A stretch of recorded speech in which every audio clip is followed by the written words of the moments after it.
this wasn't on. So I'm sorry I got interrupted on the last call, I guess, because I got a call in on my phone, which is recording this, which shut down the tape, and it was about GTII, so I had to take the call. But anyway, so this is going to be part 2 of my little diatribe, or disquisition might be a nicer word, on GTII and the shorts. I do want to repeat that on Friday at June 17th at 5:18, the company announced that the Kramers, Kurt Kramer, Seth Kramer, and Power Up Lending, and Geneva Roth Remark Holdings have no indication that these guys are involved in selling of the shares of the company. Specifically, what was announced was this: while GTII maintains its position that there is a serious, unaddressed, and ongoing naked shorting problem related to its common stock, recent postings on social media platforms have suggested that the problem is, at least in part, attributable to the actions of Mr. Kurt Kramer, Mr. Seth Kramer, their firm Power Up Lending, and their related parties, including Geneva Roth Remark Holdings. At this time, the company, GTII, has no specific evidence of any kind of a particular broker, bank, institution, or individual, including Mr. Kurt Kramer, Mr. Seth Kramer, Power Up Lending Group, or Geneva Roth Holdings. The printer cut that off, but I think it says, this is off of Yahoo. I think it says, it just ended the sentence, has any involvement in this at all. David Reichman went on to say, GTII does not release information on any social media platforms. We advise our shareholders to rely directly on our filings, disclosures, press releases, and website updates.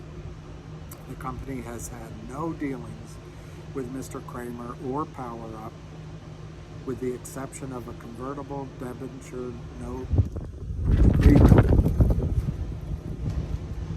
which the company entered into with Geneva Roth Remark Holdings on November 27, 2020, then paid in full in cash prior to maturity. And, this is pretty interesting to me, and had the reserve stock released by Mr. Kramer on March 1, 2021, last year. So, on this previous little blurb I did, and before I got interrupted, I read to you, God, everything is a windy mess, but I read to you in more detail than I will right now, from this agreement between 6th Street Lending and Black Star Enterprise Group. This was dated November 29, 2021, so just a few months ago. This is a similar note to what GTI signed way back when and then redeemed. And just to show you a couple of things on this note. One, the amounts are 45,000 initially, and then in 6 months or 8 months. So it gives, in this case, 6th Street Lending plenty of time to sell as many shares as they want to come up with that money, and they can sell more. It also, I want to show you there that this is, in fact, Kurt Kramer as president. It's a Virginia document. The document is, they agree amongst themselves that between Black Star and Sixth Street that Sixth Street is not a broker dealer, that Sixth Street isn't violating any laws. So I guess that's good. Show that to the judge. Anyway, what's really interesting here is this clause, section 5, irrevocable transfer agent instructions. It puts into place, prior to the loan happening, instructions to the transfer agent that they have to send to the Kramers or whomever they nominate. In this case, it has to be billions of shares. The calculator's on the phone, but at 0.0001, 0.002, to cover $45,000, that's a lot of stock. So that gets issued, and it has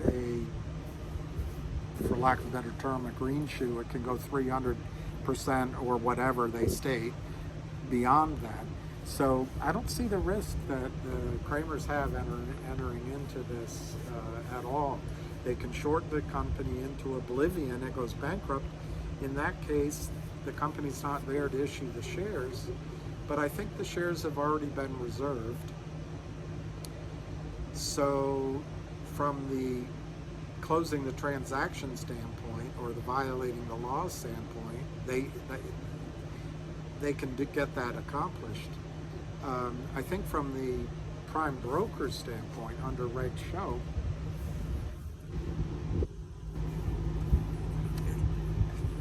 Reg